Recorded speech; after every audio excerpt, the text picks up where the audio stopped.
আবু বকর জান্নাতের সার্টিফিকেট পাইছেন। নবী বলেন জান্নাতের সার্টিফিকেট পাইয়া আবার কাঁদেন কেন? আবু বকর বলেন, ইয়া রাসূলুল্লাহ, আপনিই তো হাসরের কঠিন বয়ান করেছেন। হাসরের ময়দান বড় ভয়ঙ্কর হবে। ওই দিন সব নারী আর পুরুষেরা উলঙ্গ দাঁড়াবে। সূর্য মাথার উপরে নেমে আসবে, জমিন হবে তামা, জাহান্নামের আগুনের গরম। ওদিকে আমার আল্লাহ রাগান্বিত আওয়াজ দিবেন, লিমানিল মুলকুল ইয়াউম লিল্লাহিল ওয়াহিদিল কাহ্হার। দেশের শীর্ষস্থানীয় হযরত উলামায়ে কেরাম আসবেন, আলোচনা করবেন। উল্লেখযোগ্য যে হযরত পীর সাহেব হুজুর চরমনাই দামাত বারাকাতুহুম শেষ দিন আলোচনা রাখবেন। আরো অনেক উলামায়ে কেরাম, আল্লাহ পাক উলামায়ে কেরামদের কথাগুলো সহিহ তরিকায় আমল করার তৌফিক দান করেন। উলামায়ে কেরামের ইজ্জতকে আল্লাহ বেশি বেশি বাড়ায় দেন। উলামায়ে কেরামের সম্মানকে বিনষ্ট করার জন্য যারা বিভিন্ন ষড়যন্ত্র করে ফেসবুক বা মিডিয়ার মাধ্যমে, আল্লাহ এদের হেদায়েত দান করেন। আমি আপনাদের দোয়া নেওয়ার জন্য হাজির হয়েছি।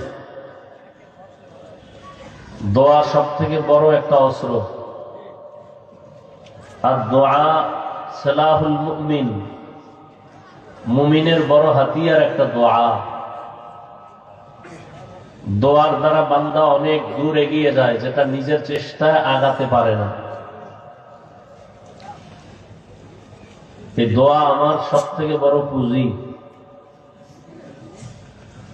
বাকি সংক্ষিপ্ত কয়েকটি কথা বলার নিয়তে কোরআনে হাকিমের এক আয়াতে কারিমা, রাসূলের হাদিস থেকে এক হাদিসের অংশ পেশ করেছি। সহি নিয়তে, সহি তরিকায়, সহি কিছু কথা কোরআন সুন্নাহর আলোকে আমাকে বলার মতো, আপনাদেরকে শুনবার মতো ইখলাস ও রুহানিয়াতের সাথে আল্লাহ কবুল করেন। ওয়া আম্মা মান খাফা মাকাম রাব্বিহি ওয়া নাহান নাফসা আনিল হাওয়া ফাইন্নাল জান্নাতা হিয়াল মাওয়া। আল্লাহ বলেন, হে রাসূল, উম্মতকে বলে দেন যে আমার আদালতে দাঁড়াইয়া হিসাব দেওয়ার ভয়ে নিজেকে দুনিয়াতে গুনাহ থেকে বাঁচাবে, আমি আল্লাহ তাকে বিনা হিসাবে জান্নাত দিব। নবীজি বলেন, আলা, সাবধান হে উম্মত, কুল্লুকুম রাঈন, তোমরা প্রত্যেকেই দায়িত্বশীল। অকুল্লুকুম মাসউলুন আন রাঈয়াতিহি, প্রত্যেকেই দায়িত্বের কারণে আল্লাহর আদালতে জবাবদিহিতার কাঠগড়ায় দাঁড়াতে হবে, বিচারের সম্মুখীন হতে হবে। নবীজির হাদিস শুনে সাহাবাদের মধ্য থেকে কেউ বললেন, হে আল্লাহর রাসূল, দায়িত্বশীল কে কার উপর? নবীজি বললেন, অধীনস্থদের যিনি গার্ডিয়ান কর্তা হবেন সে অধীনস্থদের দায়িত্বশীল। আর একজন সাহাবী বললেন, অধীনস্থদের দায়িত্বশীল হবে, আমার অধীনেও কেউ নাই, আমিও কারো অধীনে নাই, আমি একা, আমার কি দায়িত্ব? নবীজি বললেন, আপনি আপনার অঙ্গ প্রত্যঙ্গের দায়িত্বশীল। প্রত্যেক সন্তান পিতামাতার অধীন, সন্তানের জন্য মা বাবা দায়িত্বশীল। স্ত্রী স্বামীর অধীন, প্রত্যেক স্বামী স্ত্রীর দায়িত্বশীল। মসজিদের ইমাম ও খতিব মুসল্লিদের দায়িত্বশীল। ওয়ার্ডের মেম্বার, ওয়ার্ডের মানুষের দায়িত্বশীল। চেয়ারম্যান ইউনিয়নের দায়িত্বশীল। মাদ্রাসা বা প্রতিষ্ঠানের ছাত্রদের জন্য শিক্ষক দায়িত্বশীল। দেশবাসীর জন্য সরকার প্রধান দায়িত্বশীল। গোটা উম্মতে মুহাম্মদীর জন্য উলামায়ে আহলে হক দায়িত্বশীল। আল্লাহর আদালতে দায়িত্বের কারণে জবাবদিহিতার কাঠগড়ায় দাঁড়াতে হবে।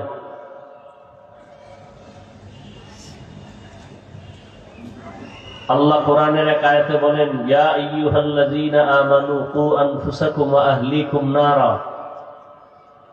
হে মুমিন, জাহান্নাম থেকে নিজেকে বাঁচাও, আহালকেও বাঁচাও। তো মা বাবা দায়িত্বশীল, তার আহাল সন্তান, মা বাবাও জাহান্নাম থেকে বাঁচবেন, সন্তানকেও বাঁচাবেন। স্বামী দায়িত্বশীল হিসাবে নিজেও বাঁচবেন, স্ত্রী আহাল হিসাবে তাকেও বাঁচাবেন। মসজিদের মুসল্লিদের জন্য ইমাম ও খতিব দায়িত্বশীল, কমিটি না। ভালো করে মনে রাখবেন, মসজিদের কমিটি মসজিদ মেরামতের দায়িত্বশীল, আর মুসল্লিদের দায়িত্বশীল ইমাম ও খতিব। কিন্তু আমার দেশে উল্টা চলে, মুসল্লিরও দায়িত্ব চালাকি করে জুলুমের শিকার করে, নিজ হাতে নিয়ে নেয়। এমনকি তারা ইমাম ও খতিবকেও গোলাম হিসাবে তারা নিজেদের হুকুম মানানোর জন্য বিভিন্ন প্রপাগান্ডা, বিভিন্ন ষড়যন্ত্র করে। অথচ কমিটির মূল দায়িত্ব মসজিদ সুন্দর করা, বিল্ডিং কিভাবে করবে, ইমাম খতিব কিভাবে থাকবে, আর মুসল্লিদেরকে সুন্দর করার দায়িত্ব ইমাম ও খতিব।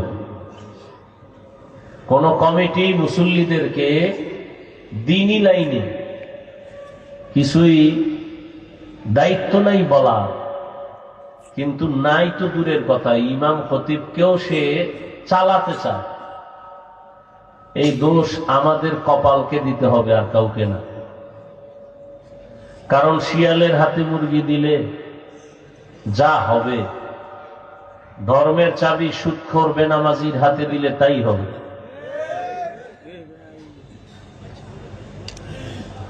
আল্লাহ সব ভাইকে হেদায়াত দান করুন। কিয়ামতের দিন যে ব্যক্তি বলবে আমার অধীনে কেউ নেই, আমি একা, তার অঙ্গ প্রত্যঙ্গের দায়িত্ব নিয়ে আল্লাহর আদালতে দাঁড়াতে হবে। আল্লাহ বলবেন তোমার অঙ্গ প্রত্যঙ্গের দায়িত্ব পালন করেছো? আযাবের ভয়ে অনেকে মিথ্যার আশ্রয় নিয়ে বলবে হ্যাঁ করেছি। আল্লাহ তো জানেন। আল্লাহ জবান বন্ধ করে বলবেন হাতকে কথা বলো। اليوم نختم على أفواههم وتكلمنا أيديهم وتشهد أرجلهم بما كانوا يكسبون دستگوید منچونی دزدیدام لبگوید منچونی بوسیدام چشمگوید چیدام غمزه حرام گوشگوید چیدام سمر الکلام আল্লাহর আদালতে আল্লাহ বলবেন হাত কথা বলো, কান কথা বলো, চোখ কথা বলো।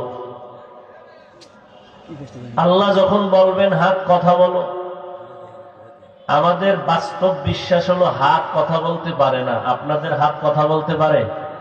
কথা বলেন, জবান খুলেন। এখানে কথা বললে সওয়াব, কারণ এখানে গুনার কথা হবে না, নেকের কথা হবে।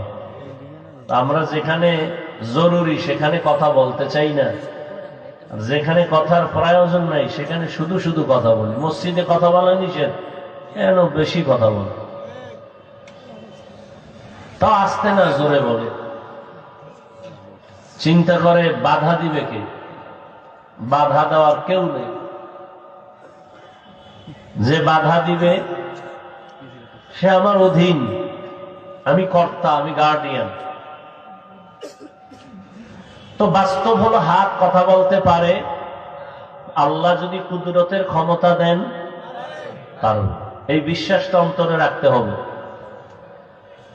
সংক্ষেপ কথা এমন, পৃথিবীর বিবেক যেটাকে বলে হবে না, অসম্ভব, আল্লাহর কুদরত বলে সেটা সম্ভব। দুনিয়ার মানুষ বলে বিবেক দিয়ে এটা হবে না, অসম্ভব। আমার আল্লাহর কুদরত বলেন সেটা কি?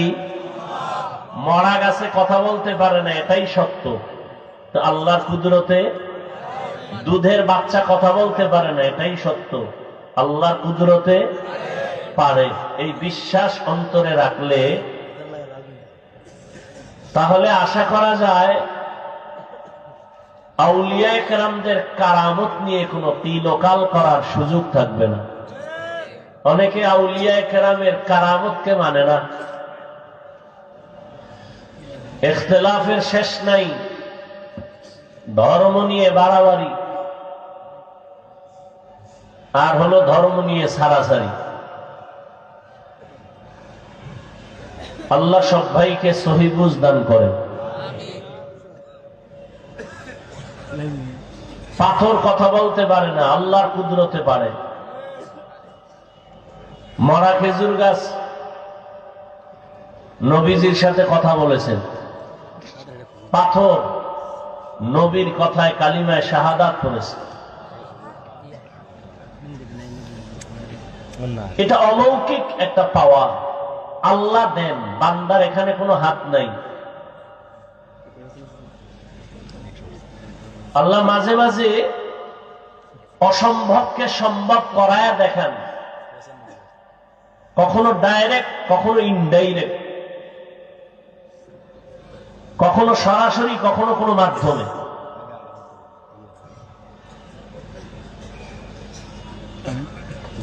একশোতলা বিল্ডিং 100 বছরের গ্যারান্টি, এক মুহূর্তে ভেঙে যায় একটা ভূমিকম্পের কারণে।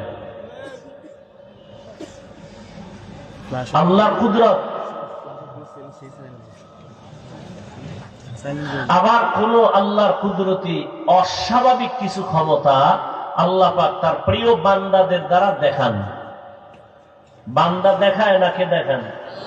আল্লাহ দেখান তার প্রিয় বান্দাদের দ্বারা। পৃথিবীতে আল্লাহর সব থেকে প্রিয় বান্দা আম্বিয়ায়ে কেরাম, এরপরে আউলিয়ায়ে কেরাম, ওলি আউলিয়া। আম্বিয়ায়ে কেরামের দ্বারা অলৌকিক কিছু যদি ঘটে যায় আল্লাহ দেখান, এর নাম মুআজিজা। আর আউলিয়ায়ে কেরামের দ্বারা যদি ঘটে যায় এর নাম কারামত। আবু জাহাল হাতের মুষ্টিতে পাথর নিয়ে কয়, এই ভাতিজা, আমার হাতের মুঠে কি আছে বলতে পারবা? বলে, বললে কি হবে? বলে, পুরস্কার দিব। কি দিবেন? বলে, আমি নবী মানবো, কালেমা পড়ব। নবী বলেন, আমি বলতে জানি না। কেন জানো না? বলে, আমি গাইবের মালিক না। গাইবের মালিক কে? قُلْ لَا يَعْلَمُ مَنْ فِي السَّمَاوَاتِ وَالْأَرْضِ الْغَيْبَ إِلَّا اللَّهُ। হে নবী, আপনি বলে দেন, আসমানের বাসিন্দারা কেউ গায়ব জানে না, জমিনের বাসিন্দারা কেউ গায়ব জানে না। একমাত্র গায়বের ইলম আছে আল্লাহর, আর কারো নাই। নবী বলেন, আমি বলতে জানি না চাচা। তবে নবী এখানে আওয়াজ দিলেন, এই চাচার হাতে কি আছো, একটু আওয়াজ দাও। সাথে সাথে আবু জাহালের হাতের পাথরগুলো কালিমা পড়া শুরু করলো। আরো আস্তে করে বলেন। মুসলমানের একটা আওয়াজ বাতিল ভণ্ডদের জন্য একটা আতঙ্ক। আবু জাহাল পাথরগুলো মাটির মধ্যে ফেলে কয়, ভাতিজা, তুমি এত বড় জাদুকর? পাথর কথা বলতে পারে না। আল্লাহ বলাইছেন নি? কার মাধ্যমে? বলেন, নবীর মাধ্যমে। এর নাম মুআজিজা। নদীর মধ্যে পানি নাই বহু বছর, শুকনা নদী। একজন আল্লাহর ওলির কাছে আসলেন। আল্লাহর ওলি একটা চিঠি লিখলেন, বললেন, চিঠিটা নদীর মধ্যে ফেলে দাও।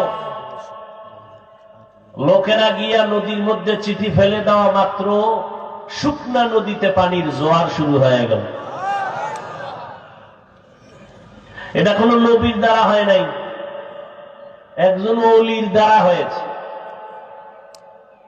দীর্ঘ বছর পানি নাই নদীর মধ্যে, একটা চিঠি লেখা সাইরা দিছে, পানি শুরু হয়েছে। এটা একটা, আপনারা তো সুবহানাল্লাহ বলছেন, কত লোক বলবে এটা কি গাঞ্জাখুরি কথা? শুকনা নদীতে একটা চিঠি লেখা সাইরা দিছে, পানির জোয়ার, এটা কেমন কথা? আচ্ছা বলো তো, এই কামটা ঘটাইল কে? দাঁড়ান, একজনে বলে কাজটা কে ঘটাইল, তো একজনে কয় কাজটা ঘটাইছে চরমনাই বিশ্বাস। কত দলিল ছাড়া কাফের, এটা হতেই পারে না। এটা চিঠি লেখা নদীর মধ্যে ফেলবে আর পানির জোয়ার হবে, এটা কেমনে হয়? না না না না, চরমনাই না। কারা করছে? কয় ঘটনাটা ঘটাইছে দেওবন্দি। কয় তারা মিনি কাফের পুরানা।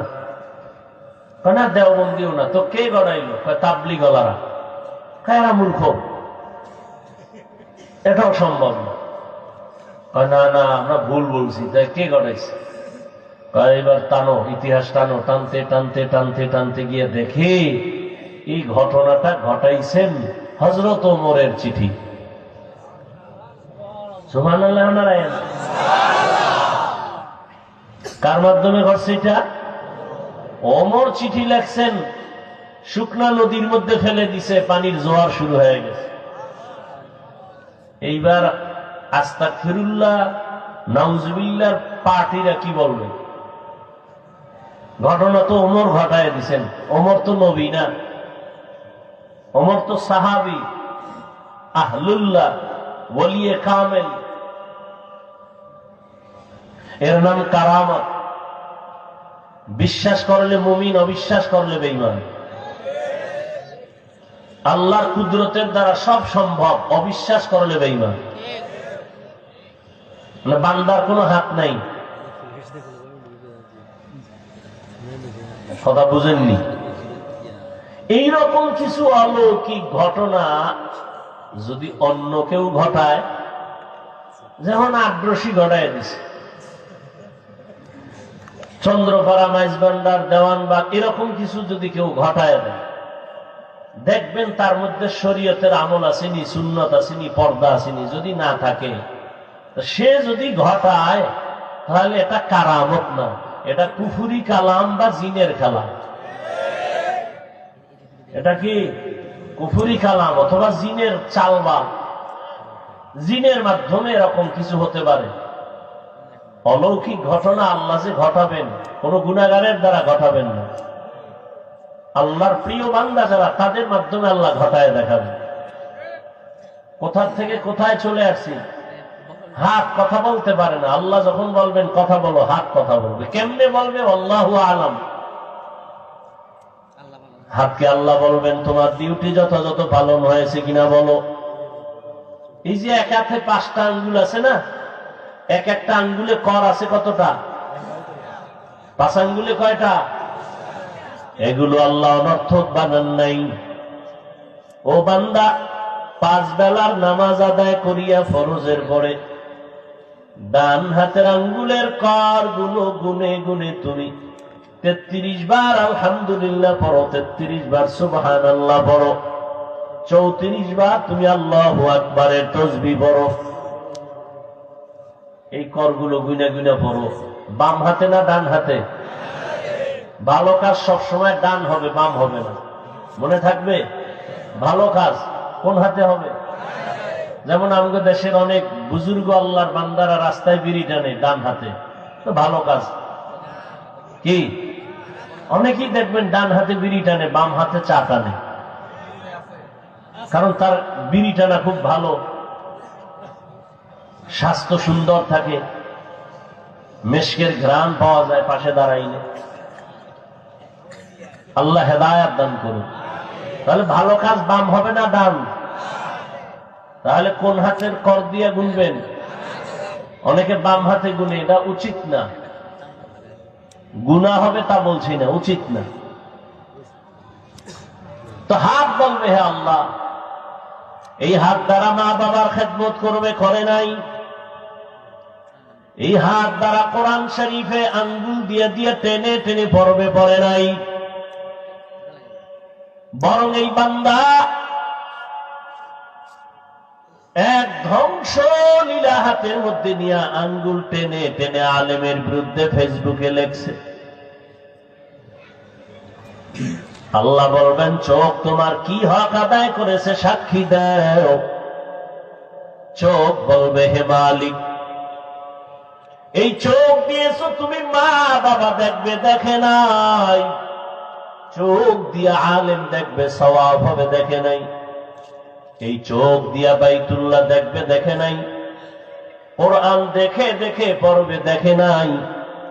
বরং দরওয়াজা জানালাটা বন্ধ করে সারাটা রাত মোবাইল হাতের মধ্যে নিয়ে কবিরা গুনাহ কবিরা গুনাহ কবিরা গুনাহ দেখে দেখে রাত কাটিয়েছে।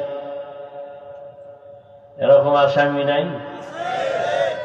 ওয়ালাকাদ যারানা লিজাহান্নামা কাসীরাম মিনাল জিন্নি ওয়াল ইনসি লাহুম কুলুবুন লা ইয়াফকাহুনা বিহা ওয়া লাহুম আ'য়ুনুন লা ইউবসিরুনা বিহা ওয়া লাহুম আযানুন লা ইয়াসমাউনা বিহা উলাইকা কাল আনআমি বাল হুম আদাল উলাইকা হুমুল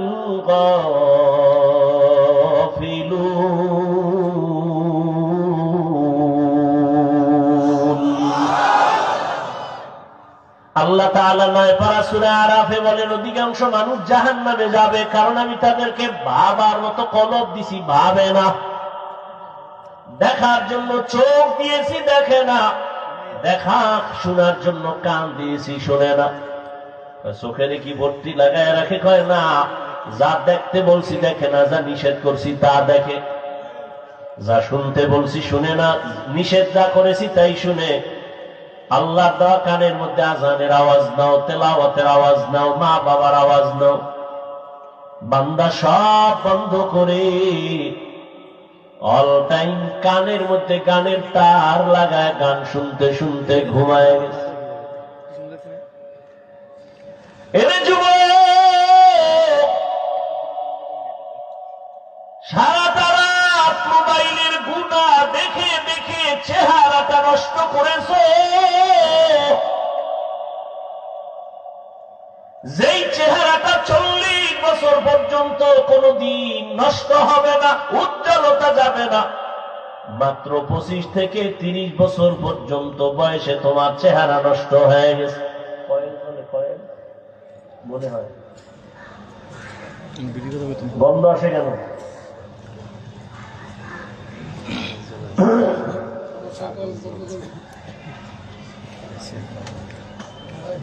নিবেদন কয়েন, নিবেদন।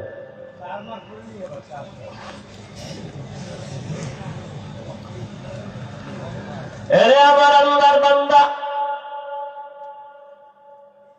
শুধু তোমার চেহারার উজ্জ্বলতা যায় নাই, বরং এই মোবাইলের দিকে তাকায় গুনাহ করার কারণে তোমার কিডনি ড্যামেজ হয়ে গেল, হার্ট দুর্বল, ব্রেন দুর্বল, চরিত্র নাই, লেখাপড়া নাই।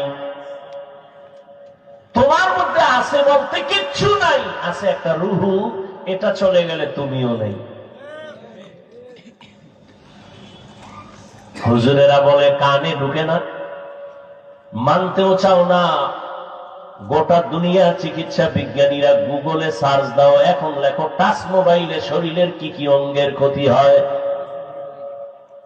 টাচ মোবাইলের কারণে চোখের পাওয়ার থাকে না, কানের পাওয়ার থাকে না, হার্ট দুর্বল হয়, ব্রেন দুর্বল হয়, চরিত্র তো নাই।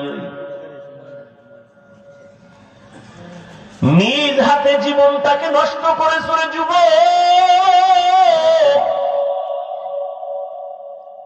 এই একটা মোবাইলকে কেন্দ্র করে মায়ের সাথে কত বেয়াদবি করেছো, বাবার সাথে কত বেয়াদবি। এই মোবাইলটাকে কেন্দ্র করে শিক্ষকের সাথে কত বেয়াদবি, আলেমের সাথে কত বেয়াদবি। এই মোবাইলকে কেন্দ্র করে কত সন্তান মা বাবার টাকা চুরি করেছো। আল্লাহ হেদায়েত দান করুন। এরে আল্লাহর গোলাম, কয়দিন আর কত রাত মোবাইল দিয়া কবিরা গুনাহ করলে তোর মনের আশা মিটবে, তারপরে তওবা করবি? বল বাবা, এখনো চিন্তা করো। আল্লাহ যদি তোমার 60 বছর হায়াত দেয়, 30 বছর চলে গেছে আর বাকি হায়াত থাকতে হবে পঙ্গু হইয়া। কারণ তোমার বাকি 30 বছর বাঁচার জন্য যেই পরিমাণ চোখের পাওয়ার লাগে তুমি মেয়াদ শেষের আগে নষ্ট করেছো। বাকি 30 বছর বেঁচে থাকার জন্য যেই পরিমাণ তোমার হাত শক্তিশালী লাগে মোবাইলের কারণে নষ্ট করে ফেলেছো। যেই পরিমাণ কানের পাশ তোমার মেয়াদ থাকা সত্ত্বেও তুমি নষ্ট করে ফেলেছো রে বাবা। হাত থাকবে, শক্তি থাকবে না, চরিত্র থাকবে না, মানুষ ভালো জানবে না। ও দয়ার মালিক, মোবাইলের গুনাহের থেকে আমাদেরকে মেহেরবানি করে হেফাজত করি। কয়দিন আর এই দুনিয়ার রং তামাশায় জীবন কাটাইবা? জীবনে তো কম গুনাহ করো নাই, মনে চাইছে নামাজ পড়বা না, পড়ো নাই। মনে চেয়েছে পার্কে পার্কে আড্ডা দিবা, দৌড়ায় চলে গেছো, কারো বাধা মানো নাই। কয়দিন আর এমনে হেমনে দৌড়াইবা? করোনায় কি তোমার মতো কত তাজা যুবক চলে গেল, তুমি কি ভুলে গেছো? ছাত্র জনতার বৈষম্য বিরোধী আন্দোলনে কত যুবকের তাজা লাশ, ডেঙ্গুতে কত যুবক। এমন একটা দিন নাই যে যুবকের লাশের কোনো খবর নাই। আর কত পার্কে পার্কে দৌড়াইলে তোমার মনের আশা মিটবে, তারপরে তওবা করবা। ও আমার কলিজার বাবা, আর কত গুনাহ করলে তোমার মনের আশা মিটবে, তারপরে তওবা করবা। এবং এটাও ভাবো হায়াতের আর বাকি আছে কতদিন। জিন্দেগি মে বন্দগি তু কর নাহি, জিন্দেগি মে বন্দগি তু কর নাহি, जिंदगी बे बंदगी शर्मिंदा है, जिंदगी बे बंदगी शर्मिंदा है। यहाँ हम सब मुसाफिर दिल ना लगा, अहले दिल की नजर से रूह करता जा, यहाँ हम सब मुसाफिर दिल ना लगा, अहले दिल की नजर से रूह करता जा। शाह दौलत सब फकीर घर नेक नहीं, शाह दौलत सब फकीर घर नेक नहीं, जिंदगी में बंदगी तू कर नहीं, जिंदगी में बंदगी तू कर नहीं, जिंदगी बे बंदगी शर्मिंदा है, जिंदगी बे बंदगी शर्मिंदा है, जिंदगी में बंदगी कुन बंदगी, बंदगी बे जिंदगी शर्मिंदगी। বাদশাহ হারুন রশিদের নাম শুনছেন? বাদশাহ হারুন রশিদ একদিন তার রাজপ্রাসাদে ওলামাদের একটা কাফেলা জমা করলেন দাওয়াত মেহমানদারির জন্য। উঠা বসা করলে আমি দোয়া করে দেব।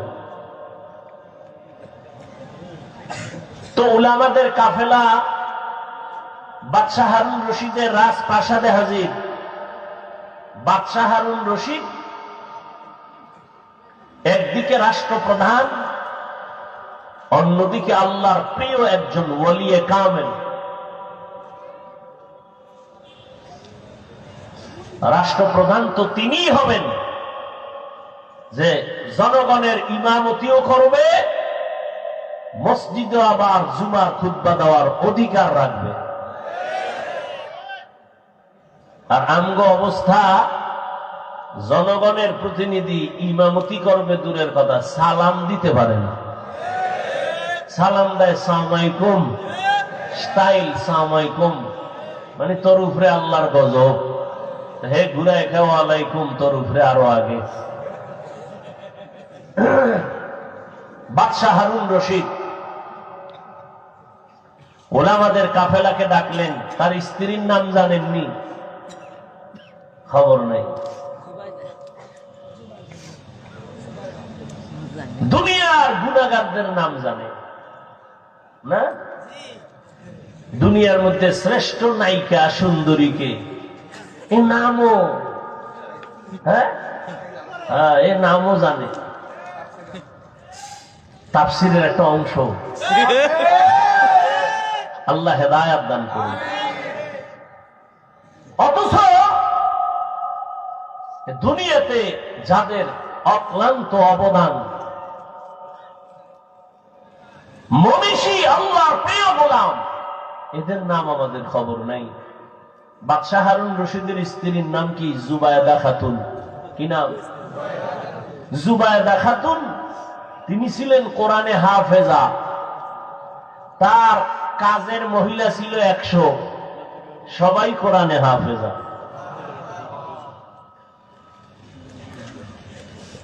যাই হোক, ওদিকে আমি যাব না। বাদশাহ হারুন রশিদ ওলামায়ে কেরামদের ডেকে যথেষ্ট পরিমাণ মেহমানদারি করালেন। এবার একটা প্রস্তাব দিলেন, প্রশ্ন করলেন, হযরত উলামায়ে কেরাম, আমি আপনাদের ডেকেছি আমার একটা অন্তরের ঝামেলা নিরসন করার জন্য। আমি বাদশাহ হারুন রশিদকে আপনারা চিনেন, আপনারা আমার দেশের সর্বোচ্চ লেভেলের আলেম। আমাকে একটু বলতে হবে আজ আপনাদের। আমি 5 ওয়াক্ত নামাজ পড়ি, আমি আল্লাহর বিধান পালন করার চেষ্টা করি। অতএব আমাকে বলবেন, আমি বাদশাহ হারুন রশিদ কি জান্নাতি না জাহান্নামী? প্রশ্নটা খুব সহজ। ওলামায়ে কেরামদের মধ্য থেকে একজন একজন বলা শুরু করলেন,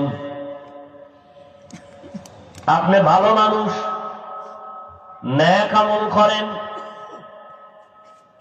আপনি জান্নাতের পথে আছেন যদিও বলা যাবে, তবে নিশ্চিত জান্নাতি না জাহান্নামী এটা বলার কোনো উপায় নেই। এটা বলা যাবে না। এইভাবে পুরা কাফেলার সব আলেমের এক আওয়াজ, আপনি জান্নাতের পথে আছেন অথবা গুনার কারণে জাহান্নামের পথে আছেন বলা যাবে, কিন্তু নিশ্চিত আপনি জান্নাতি না জাহান্নামী এটা বলা। বাদশাহ হারুন রশিদ বলেন, তো আপনাদের ডেকে লাভ হলো কি? কি লাভ হলো? ঠিক আছে, আমার মনের কষ্ট মনেই থেকে গেল, আপনারা বিদায় নিতে পারেন। বলতে না বলতেই মজলিসের মধ্য থেকে 9 বছরের একটা বালক দাঁড়ায় গেছে। কয় বছর?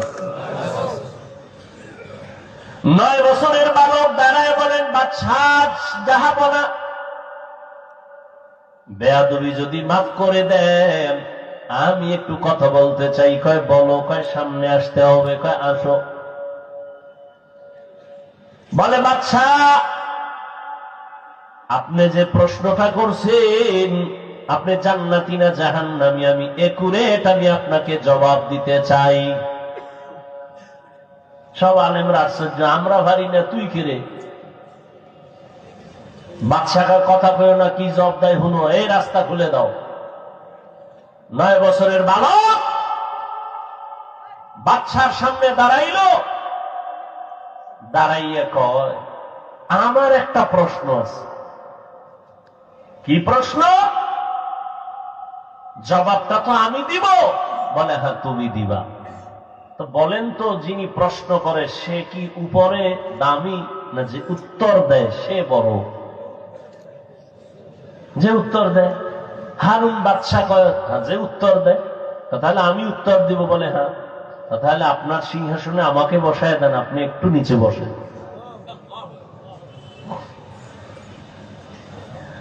9 বছরের বালক,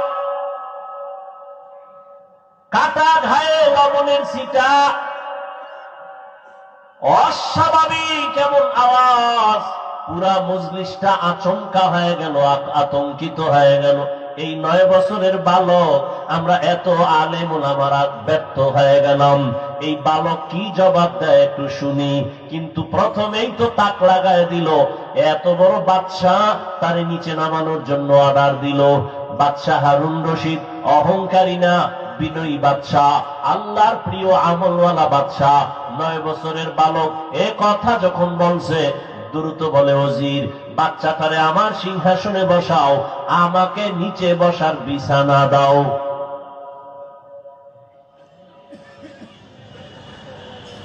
বাচ্চাটারে উপরে বসাইয়া বাচ্চার নিচে বসল। মরিচ হইল, জাল কম নেই। হ্যাঁ, বাচ্চা সিংহাসনে বৈশা 9 বছরের বালক প্রথমে জবাব দেওয়ার আগে বলে, ও বাদশা, তাকায় দেখেন, বেয়াদবি মাফ করবেন, এলেমের সম্মান তো এমনই হয়। কিসের সম্মান? এলমেরা এজাজু করদন বেহিসাব, এলমেরা এজাজু করদন বেহিসাব, খলকেরা দাদন জবাবে বাসওয়াব, হক না দারত দোস্তে খলকা জারেরা, নিস্তে ই খসলত একে দিনদারেরা। বাচ্চা ডাক দিয়ে বলল, 9 বছরের বালক, এলেমের সম্মান তো এমনই হয়। রহমতের নবী কালেমার দাওয়াত দিবেন, কিন্তু চতুর্পার্শ্বে দুশ্মন ঘুরা। 7 বছরের সন্তান আইসা নবীর হাতে হাত লাগায় কালেমা পড়লেন। কয় বছর? কেউ বলেন 9 বছর, কেউ বলেন 8 বছর, কেউ বলেন 11 বছর। রহমতের নবীর হাতে কালেমা পড়েছেন। কালেমার পতাকা উড্ডীন করার শপথ নিয়ে নিলেন। রহমতের নবী বললেন, এরে সন্তান, এতদিন তুমি ছিলা আমার চাচাতো ভাই, এখন তুমি আমার সাহাবী। আল্লাহ যদি কপাল খুলে দেন, কিছুদিন পরেই এই সন্তান হবে রাসূলের জামাতা। এলেমের কারণে এত সম্মান, টাকা পাইয়া খুশি না রে মালিক, কারণ টাকাওয়ালার টাকা আজ আছে কাল থাকবে না। এলেমওয়ালার এলেম সিনায় ঢুকবে, কখনো বিদায় হবে না। টাকাওয়ালার টাকা আজ আছে কাল নাই। আর শিক্ষা যেটা ঢুকছে, এলেম, এটা আর যাবে? বলেন না কেন? তবে এখানে একটা পয়েন্ট, যেহেতু অনেক আমার কলিজার ছাত্র ভাইরা আছেন, কথাটা মনে রাখবেন, পারলে লিখে রাখবেন। এলেম কখনো সিনার থেকে যাবে না, তবে হ্যাঁ, 2টা বেয়াদবি করলে এলেম থাকবে না। কয়টা? এক হলো এলেমের সাথে অপরাধ, দ্বিতীয় হলো এলেম ওয়ালা যারা, এদের সাথে বেয়াদবি করলে এলেম চলে যাবে। এলেমের সাথে বেয়াদবি করলে এলেম থাকে না, ইলম ওয়ালাদের সাথে বেয়াদবি করলে এলেম চলে যায়। এই জন্যই তো ইলমের ভান্ডার আর হযরত আলী বলেন, মান আল্লামানি হরফান ইনশাআ বাআ ওয়া ইনশাআ আতাকা। হযরত আলী বলেন, আমাকে একটা অক্ষর যিনি শিক্ষা দিয়েছেন তিনি আমার মাথার মুকুট, চাইলে আমাকে বিক্রিও করে দিতে পারে, না হয় গোলাম বানাইয়াও রাখতে পারে। ইলমেরা এজাজ করদান বেহিসাব, হলকেরা দাদান জবাবে বাসাওয়া। ও মা, ছাত্র ভাইরা ভালো করে বুঝো, হাটহাজারীর হুজুর চলে গেছেন, আল্লাহ জান্নাত দান করেন। হুজুর বলেছেন, হেলিকপ্টারে আমি ঘুরি, রিকশার মতো লাগে।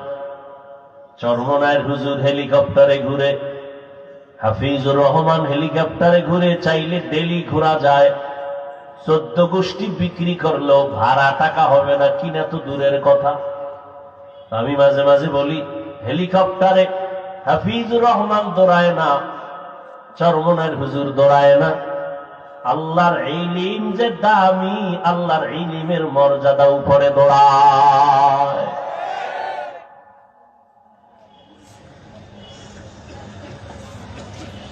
ও আমার ছাত্র ভাই, ভালো করে শুনো, এলেম কিন্তু 2 লাইনের এলেম আছে। একটা হলো ইলমে শয়তানি, আর একটা হলো ইলমে রহমানি। শয়তানি ইলম যখন আসবে, তোমার অহংকার বাড়বে, কিবির বাড়বে, হাসাদ বাড়বে, আমি ভাব।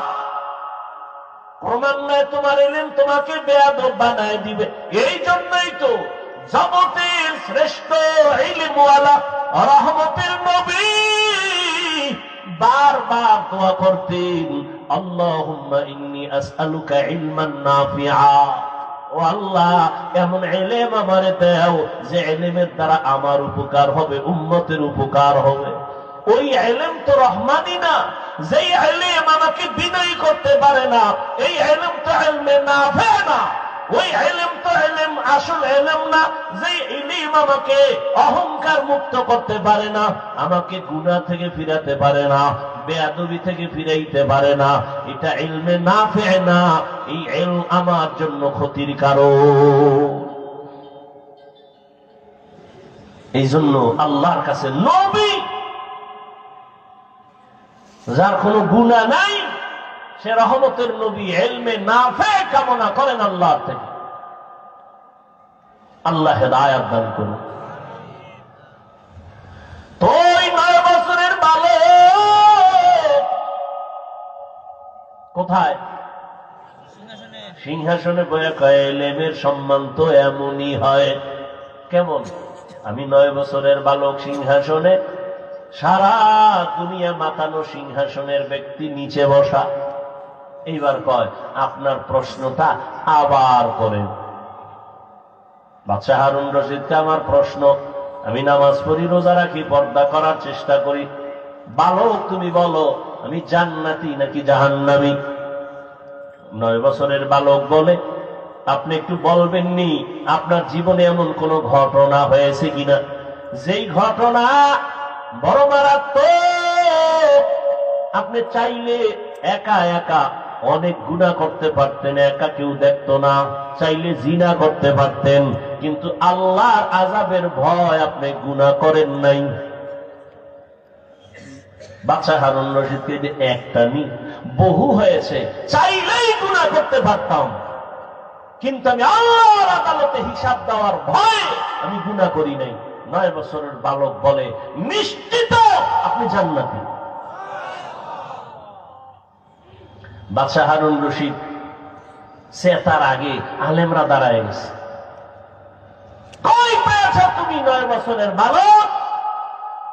নিশ্চিত জান্নাতি বলার কোন দলিল তোমার কাছে? বলে, সব থেকে পৃথিবীর শ্রেষ্ঠ দলিল কোরআন শরীফ। দলিল না, আমি দলিল দিচ্ছি। আল্লাহর জমিনে শ্রেষ্ঠ দলিল কোরআন। বাদশা হারুন রশিদ যে নিশ্চিত জান্নাতি, তার দলিল নাও।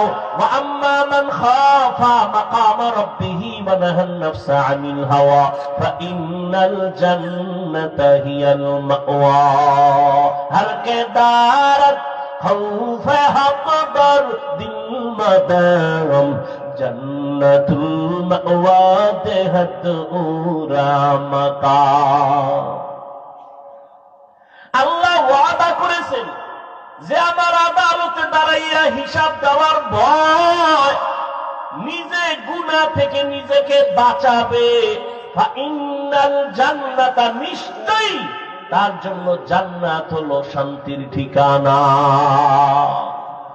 আতিনা ফি দারে দুনিয়া না হাসান আতিনা ফি دار عقبانا حسن يا غياث المستغيث مهدنا الافتخار بالعلوم والغنى আল্লাহর আদালতে দাঁড়াইয়া হিসাব দেওয়ার ভয়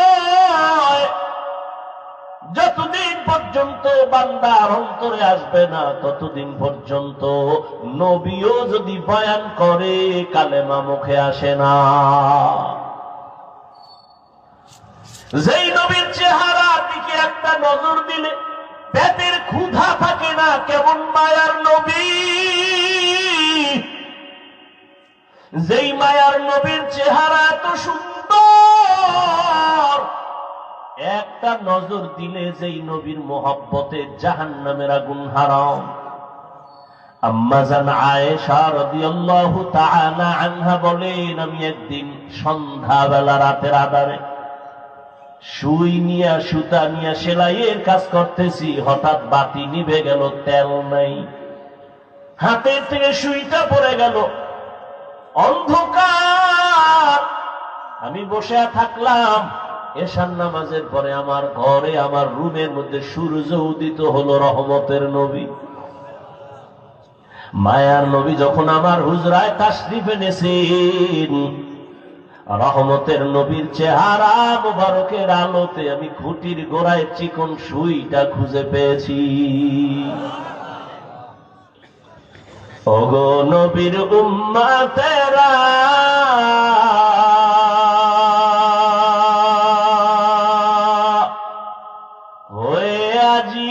দিশাহারা কোরআন হাদিসের চলো যখন যাহা চায় মনে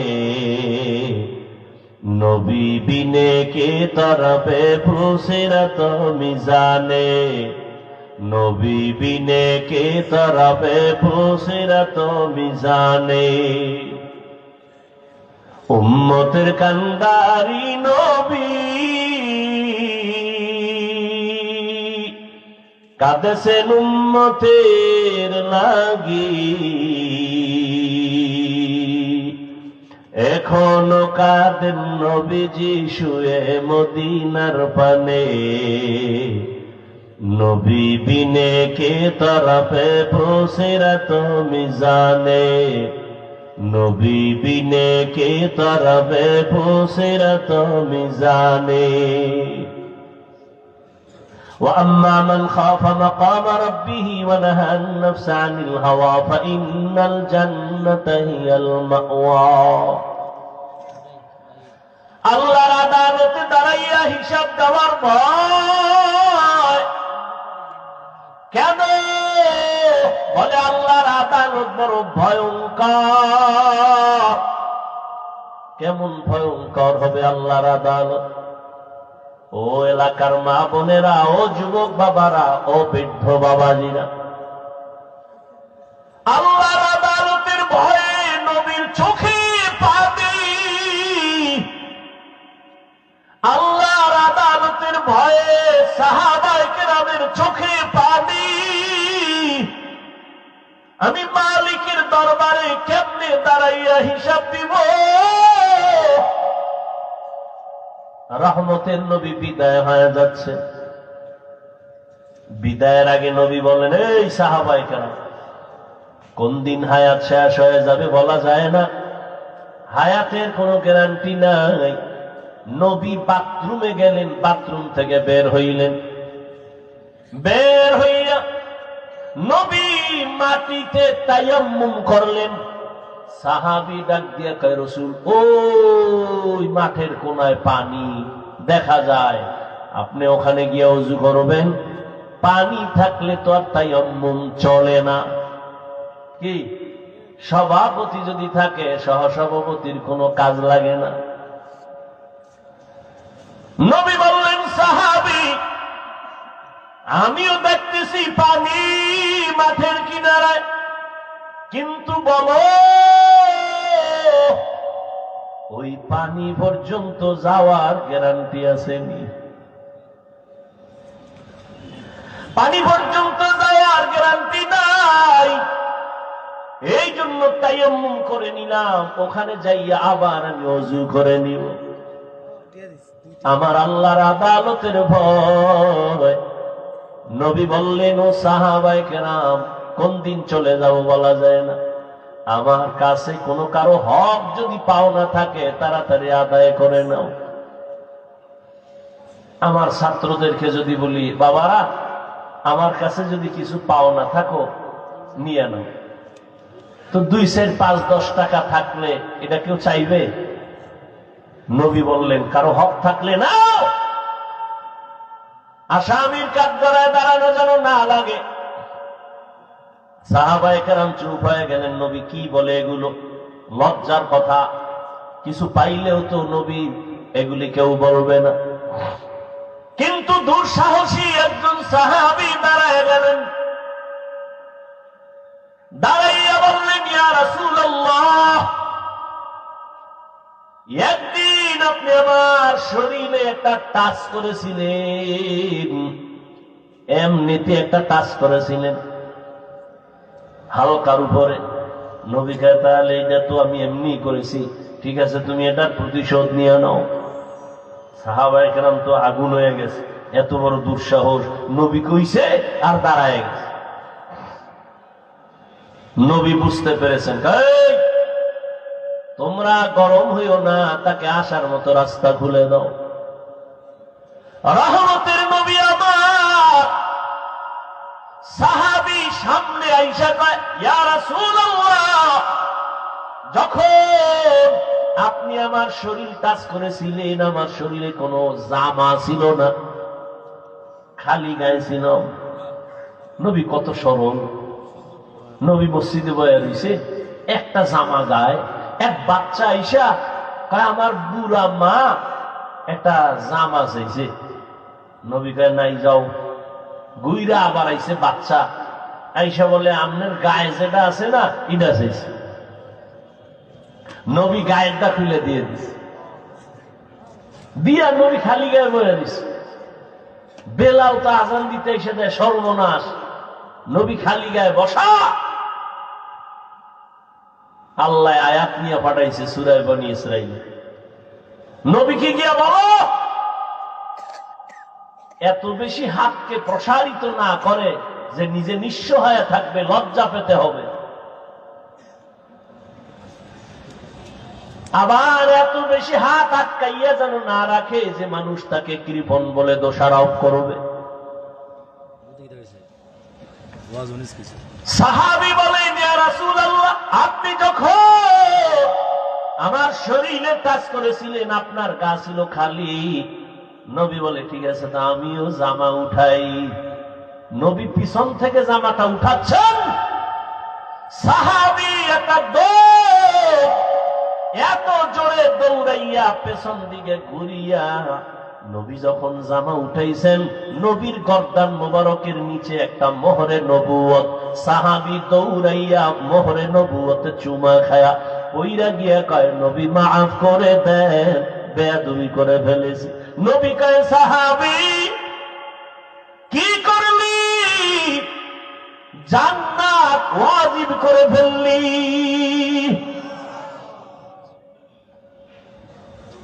জান্নাত ওয়াজিব করে ফেলেছ, মোহরে নবুয়তে চুমো দিয়েছ। রহমতের নবী আমার, তার হাতে গড়া সাহাবী আবু বকর নবী নাই, খেলাফতের দায়িত্বে আবু বকর বসে আছেন। আল্লাহর আযাবের ভয়, আদালতে হিসাবের ভয়। নবী বলেন, আমার হুজরার পাশেই তো মসজিদে নববী, আমি এশার নামাজ পড়ে ঘুমাই, আমার চোখ বন্ধ, আমার অন্তর ঘুমায় না। রাতের গভীরে হঠাৎ আমার কানে আওয়াজ আসছে, কে যেন মসজিদের ভেতরে কাঁদে রাতের আধারে গভীরে। আমি ঘুম ভেঙ্গে গেল, আমি উইঠা নিচে নামলাম, বের হইয়া দেখলাম এই গভীর রাতে মসজিদের মধ্যে কেন কান্নার আওয়াজ, কে কোন বিপদে আছে। আমি তাকাইয়া দেখি জান্নাতের 1 নম্বর সাহাবী আবু বকর নামাজে দাঁড়ায় কাঁদতেছে। নামাজ শেষ, আমি জিজ্ঞাসা করলাম, আবু বকর গভীর রাতে আপনি নামাজে দাঁড়ায় কেন কাঁদেন? আবু বকর বলেন, ইয়া রাসূলুল্লাহ, আল্লাহর আদালতে দাঁড়াইয়া হিসাব দেওয়ার ভয় আমি নামাজে কান্না করেছি। অথচ তার আমল কত সুন্দর, ইখলাস কত সুন্দর, তেলাওয়াত কত সুন্দর, নামাজ কত সুন্দর, তাকওয়া কত সুন্দর। এরপরেও যদি তারা কান্না করে, তাদের তুলনায় তো আমাদের কোনো নামাজ নাই, কোনো ইখলাস নাই, তাকওয়া নাই, আমল নাই, ঈমানও নাই, কিছুই নাই তাদের হিসাবে। আমাদের তো গলায় রশি লাগায় কান্না করা দরকার, অথচ আমাদের চোখে পানি নাই, কেউ কান্না করলে তাও দেখতে পারি না। বড় দুঃখ। খেলাফতে আবু বকর আছেন, রাষ্ট্র পরিচালনা করেন। বিবি সাহেব একদিন বললেন, ও খলিফাতুল মুসলিমিন, আমার মিষ্টি খাইতে মনে চায়। দেখেন আল্লাহর ভয়ে চান্দাবাজার ধান্দাবাজেরা দেশটারে নাপাক করে ফেলেছ। চান্দাবাজি আর ধান্দাবাজি করে এদের থেকে উলামায়ে কেরাম হাতে নিতে হবে এই রাজনীতির ময়দানকে পবিত্র করার জন্য। কারণ নাপাক মানুষের দিমাগ দিয়া কোনদিন নাপাক পবিত্র জমিনকে পাক করা যায় না, অপবিত্র জমিনকে পাক করা যায় না। এখানে পবিত্র মেধা লাগবে, আল্লাহর ভয় লাগবে। আর আপনারা নাক টেনে ঘুমান দেশ স্বাধীন। দেশ স্বাধীন হলে চট্টগ্রামে আইনজীবীর গলায় ছুরি চালায় কারা? কিসের স্বাধীন? মুসলমান স্বাধীন বলে নাক টেনে ঘুমাবে ওই দিন যেদিন ইসলামের স্বাধীন হবে। মুসলমান তো নিশ্চিন্তে স্বাধীন বলে ঘুমাবে সেদিন এদেশের জমিনে কোরআনের বয়ান করবে উলামায়ে কেরাম, সুক্ষর বেনামাজির থেকে অনুমতি লাগবে না যেদিন। এদেশের মানুষ দিব্যি আরামে ঘুমাবে নিশ্চিন্তে সেদিন এদেশের মসজিদ আর মাদ্রাসার কমিটিতে সুক্ষর বেনামাজি থাকবে না যেদিন। তুমি এখানে স্বাধীন স্বাধীন বলো, আর ঢাকা শহরে মহিলারা সাংবাদিক সম্মেলন করে আর বলে আমাদের দেহ ব্যবসার অধিকার আবার ফেরত চাই। কাপড়ের কাপড় নিয়ে রেডি থাকো, আবার যুদ্ধ হবে, আবার ডাক আসবে, আবার আন্দোলন হবে জালেমের বিরুদ্ধে। মুসলমানের আন্দোলন একবার না বারবার? মুসলমান জীবন একবার দেয় না, বারবার দেয় জালেমের বিরুদ্ধে। আল্লাহ সবাইকে হেদায়েত দান করুন। কার পিছনে ঘুরো, কার পিছনে ঘুরে দাড়ি কেটেছ, কার পেছনে ঘুরে নামাজ ছেড়েছ, সে তোমার আপন বন্ধু না। স্বার্থে আঘাত লাগলে সদস্য দল থেকে সদস্য পদের নাম কাটবে না, কল্লা কেটে ফেলবে। আল্লাহ হেদায়েত দান করুন। মানুষের ব্রেনকে আইওয়াশ করে রাখছে। ধর্ম আর রাজনীতি আলাদা। রাসূল রাষ্ট্র চালান নাই, আলাদা কেন? সুলাইমান নবী গোটা দুনিয়া চালাইছেন, চালান নাই? ইউসুফ নবী মিশরের অর্থমন্ত্রী ছিলেন, ছিলেন না? এ ঘটনা কোরআনে নাই? কেন বলেন ইসলামে রাজনীতি নাই, কোরআনে রাজনীতি নাই? হ্যাঁ, আপনার চান্দাবাজি আর ধান্দাবাজি ইসলামে নাই। ইসলামে কি আছে? মালিক যেই প্লেটে খাবে গোলাম একই প্লেটে খাবে। ইসলাম কি বলে? কর্মচারী কাজ করবে, ঘাম ঝরার আগে বেতন দিয়ে দাও। আবু বকর রাষ্ট্র পরিচালনা করেন, বিবি বলে মিষ্টি খাইতে মনে চায়। আবু বকর বলেন, ও বিবি ক্ষমা করে দাও, মিষ্টি খাওয়ানোর মতো আমার কাছে টাকা নেই। পুরা রাষ্ট্র চালায়। বিবি চুপ হয়ে গেছেন। কিছুদিন পর আবু বকর সিদ্দিক রাদিয়াল্লাহু তাআলা আনহুর স্ত্রী কিছু টাকা হাতে দিয়া বললেন, ও খলিফাতুল মুসলিমিন, আপনার কাছে টাকা নাই বলেছেন, আমি আলাদা কিছু টাকা দিয়েছি, এ দিয়ে মিষ্টি এনে দেন। আবু বকর কয়, এই টাকা পাইছো কই? আপনি কইবেন নি বউ টাকা দিলে কই পাইছো? আপনি কইবেন এটি জিজ্ঞানোর দরকার নেই, চুরি করে আইনে দিল শকর 1000 বার। বলবেন তোমাকে ধন্যবাদের মাঝে মাঝে আরো আইনো, চুরি করে হলো আনবা, কোনো তোমার টেনশন নাই। আর আবু বকর বলে, ওই বিবি, এই যে টাকা তুমি দিয়েছো কোথায় পেয়েছো? আল্লাহর ভয় কাকে বলে দেখেন। বিবি বলে, আপনি যে মাসে মাসে বেতন নেন না, ওই বেতনের টাকা থেকে আমি কিছু ধরে ধরে এটা জমাইছি। আবু বকর কি বলে, তাহলে তো বুঝলাম আমার বেতনের অংশ থেকে এই টাকাগুলো না হলেও সংসার চলে, তো আগামী মাস থেকে আমি এই টাকা কমায় নেব বেতন থেকে। এর নাম তাকওয়া, এর নাম আল্লাহর ভয়। হর কে দারত খৌফে হকদার দিল মদরম, জন্নতুল মাওয়া দেহত উরা মাকাম।